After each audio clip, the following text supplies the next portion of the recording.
जय महाराष्ट्र मित्रांनो, आपण आता पाहताय आम्ही निघालोय दापोलीला जायला. आम्ही सध्या कुठं मनात आलं म्हणून आम्ही निघालो, सहज आलं मनाला म्हणून आम्ही लगेच निघालो. तर आता आपण सध्या उपस्थित आहोत गाडींची आमची सर्व्हिसिंग करून घेतोय. खेडमार्गे दापोलीला चाललोय आम्ही आता. कॅप्टन विक्रमराव मोरे सभागृहाच्या इथं आम्ही गाडी सर्व्हिसिंग चेकिंग करून घेतो. म्हणजे पुढे गेल्यावर काय अडचणी यायला नको. असेच आमच्या व्हिडिओला तुम्ही चालू राहा पुढे. आपण आता बघू शकता की आमचा टायर जो आहे गाडीचा तो खराब झालेला आहे. तर आम्ही नवीन टायर टाकायच्या ह्याच्यावरती आहोत.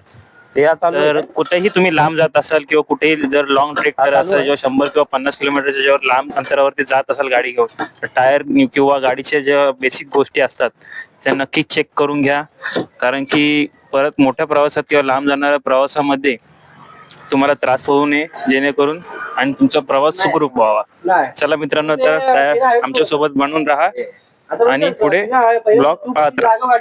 नमस्कार मित्रांनो, आता आपण जातो दापोलीला. तर दापोलीला जाताना तुम्हाला एक कशिडी बोगदा म्हणून भरपूर 2 ते 4 किलोमीटरचं अंतर आहे. तो बोगदा तुम्हाला आता पाहायला मिळेल. तो आता आपण पाहू. आपण त्या बोगद्यातूनच जाणार आहोत. तो आपण आता पाहूया.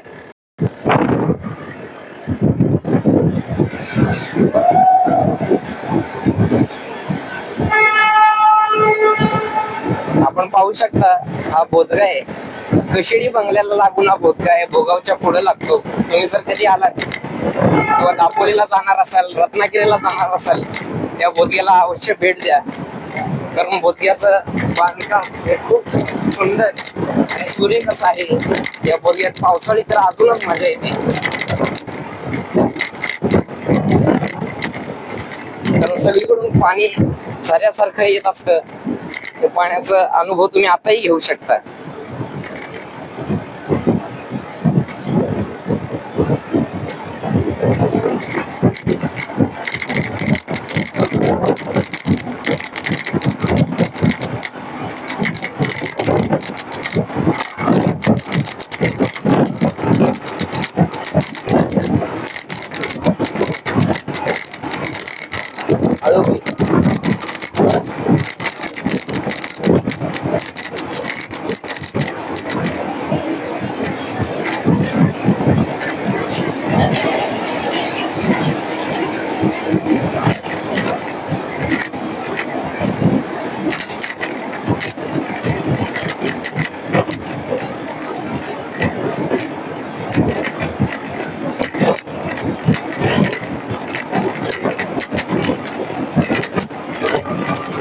आणि हा बोदगा आता जर कोणी रत्नागिरी बाजूला किंवा खेड दापोली या साईडला जर कोणी जाणार असेल, गोव्याला कोणी जाणार असेल, तर दोन्ही बाजूनी बोदगा तयार झालेला आहे.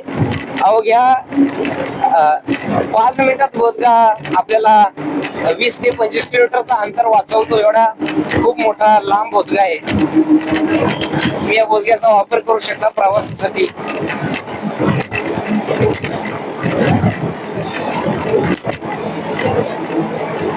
जाग्या जागेवर टर्न घेण्यासाठी जर बोदग्यातून तुम्हाला वापस रिटर्न यायचं असेल, तर टर्न घेण्यासाठी काही शॉर्टकट मार्ग किंवा पर्यायी मार्ग काढण्यात आलेले आहेत टनल मधून. तुम्ही त्याचा अवश्य लाभ घेऊ शकता.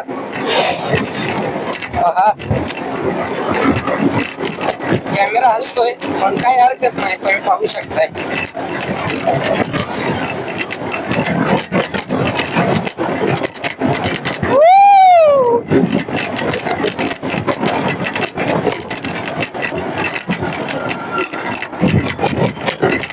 बोलगा संपलेला आहे आणि आता आपण पोहोचलेलो आहोत खेड रत्नागिरीच्या बॉर्डर मध्ये. रायगड जिल्ह्याच्या बॉर्डर मधून आपण डायरेक्ट टनल संपल्या खेड रत्नागिरीच्या बॉर्डर पर्यंत आपण पोहोचलेलो आहोत.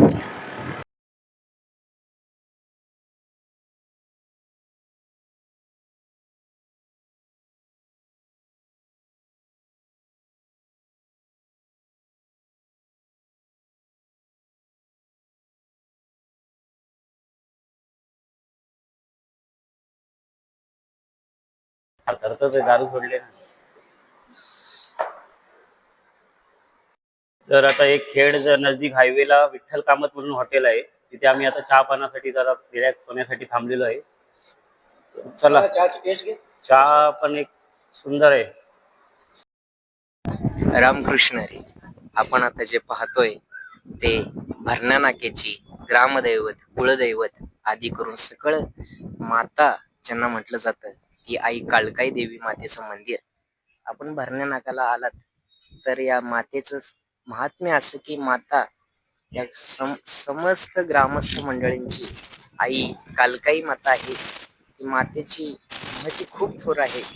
मातेच्या परिसरात आल्यावर त्या परिसर सुंदर असं रमणीय वातावरण आहे. हायवेला लागूनच मंदिर आहे. मंदिर असं सुशोभीकरण दिसून येतं. मंदिराचं कळस हे खूप सुंदर आणि रमणीय आहे. मंदिराला एकूण 3 ते 4 कळस आहेत. मातेचा गाभारा जर आपण प्रवेश केला खरंच खूप सुंदर असं दिसून येईल. आपण खरंच आलात तर मंदिराला भेट द्या. कारण मातेचं महात्म्य असं सांगितलं जातं की माता ही नवसाला पावणारी माता आहे. आणि समस्त भरणा ग्रामस्थ मंडळ त्या मातेची दररोज आरती उपासना करत असतात. त्याप्रमाणे मातेची जत्रा ही होत असते.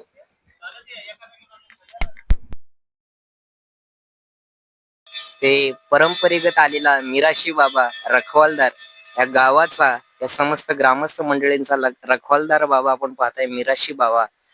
खरंच इतिहास खूप प्राचीन असतो पण त्या इतिहास आपण जाणून घेतला पाहिजे. कारण इतिहासातूनच आपल्या आपल्या धर्म आपल्या परंपरा आपल्या संस्कृती ह्या आपण जपल्या पाहिजेत. कारण कोणी म्हणते या गोष्टी अंधश्रद्धा आहेत पण ज्यांनी ज्यांनी या गोष्टीचा अनुभव घेतला त्यांना विचारा त्या गोष्टी खऱ्या आहेत का खोट्या आहेत. कारण मिराशी बाबा हा समस्त ग्रामस्थ मंडळींचा रखवालदार बाबा आहे.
कालकाई मातेच्या प्रवेशगृहात आपण प्रवेश केल्यावर आपल्याला समोर सिद्धेश्वराचं आणि नंदिकेश्वराची मूर्ती स्थापन दिसून येईल. आणि तीही गौमातेच्या खाली म्हणजे गौमातेच्या आश्रयाला भगवान श्री सिद्धेश्वर आणि नंदिकेश्वर आणि त्याचसोबत शेषनाग आपल्याला पाहायला मिळतील.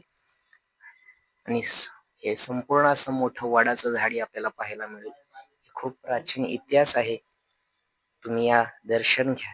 खरंच प्रसन्न वातावरण.